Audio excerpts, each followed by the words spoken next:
chụp như đó nó muốn nó trả xong tù cho đồ rồi tù trả hít tù đó muốn gì hít tù đó sai trên đồ đi trả nữa đồ còn nó mù cũng mà để cho biết sự đời sai nữa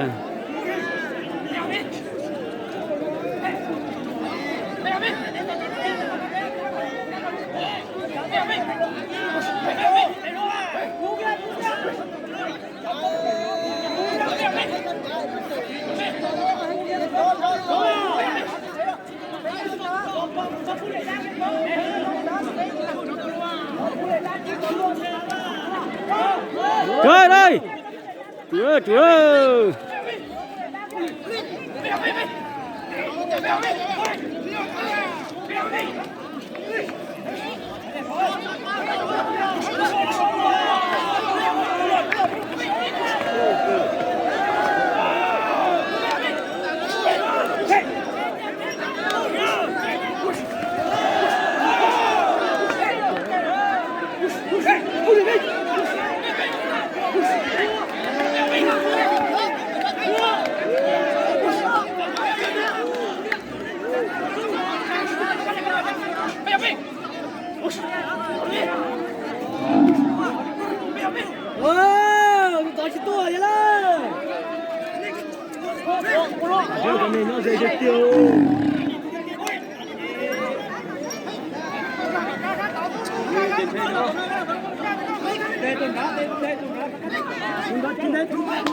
giờ tự nhiên nó lấy chụp bé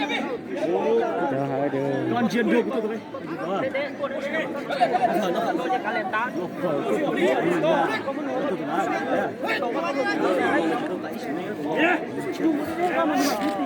tôi chú rồi hả? Chú này tụi nó, chú thêm nữa đó. Cháu tụi cái đó, cho đấy tụi nó lấy được tụi nó chưa. Chú này tụi cái này nó chú kia nó. Xin đồn tin thông, ong thông chế nhà thôi nhà đi nó đó.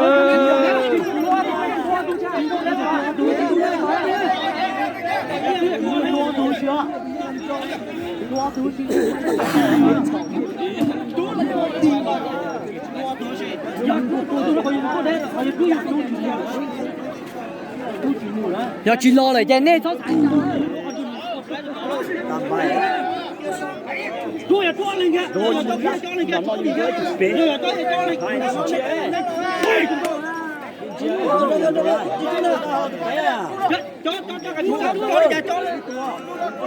cho lên kìa cho.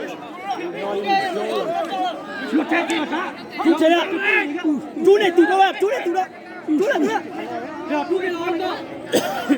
Không chú. Ôi nó sát kia nữa. Sát kia nữa. Chú chơi đó mà. Chú chơi đó mà. Chú chơi đó mà.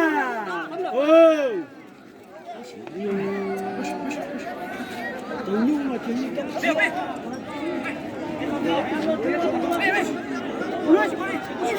ý dạng cô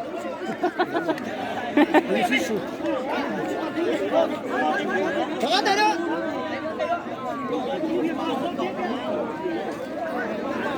không chạy nữa quá đừng biết anh muốn nói cho không đâu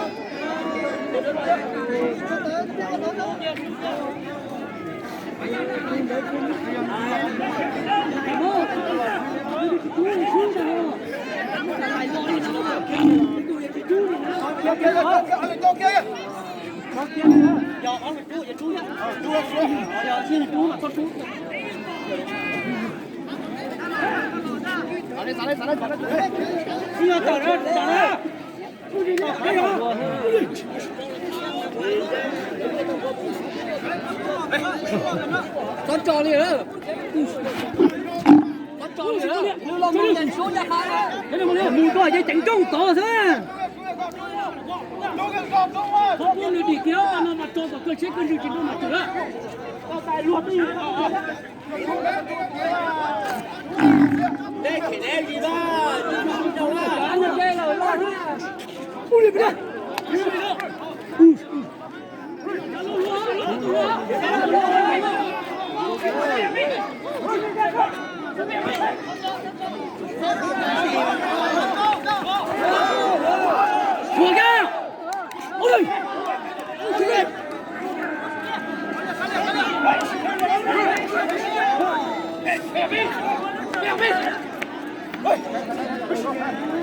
tôi tưởng nó là chín này, tôi là chỉ trồi hết nè. Nó mà như chỉ trò á, như chỉ trò như nguyên tệ này ta lấy hả? Chỉ trồi. Nhưng tàu sắp khó thì cũng lò hết à. Chỉ tao mua lúc gì cái đó, chỉ tao xếp là để tao xếp nữa.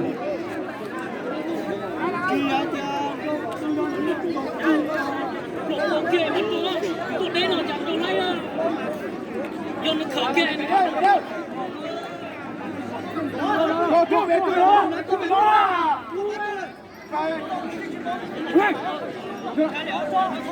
Cho ít tiền mà cho là. Rút rồi. Đâu.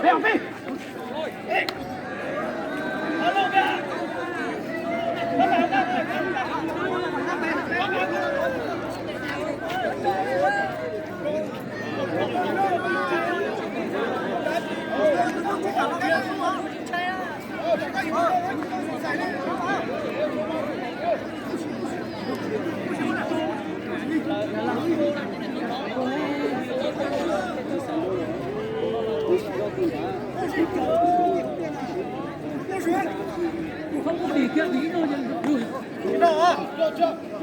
Cái gì tôi là lúc xếp tủ cho mà chủ nè. Tôi là lúc xếp lên nè. Cái gì có gì là có gì nè. Nó chỉ chân mình tiền là có tiền đó. Tiền đừng chờ, tôi xếp tủ nè. Tôi bóc cũ này. Cái trả vào đem đi sao?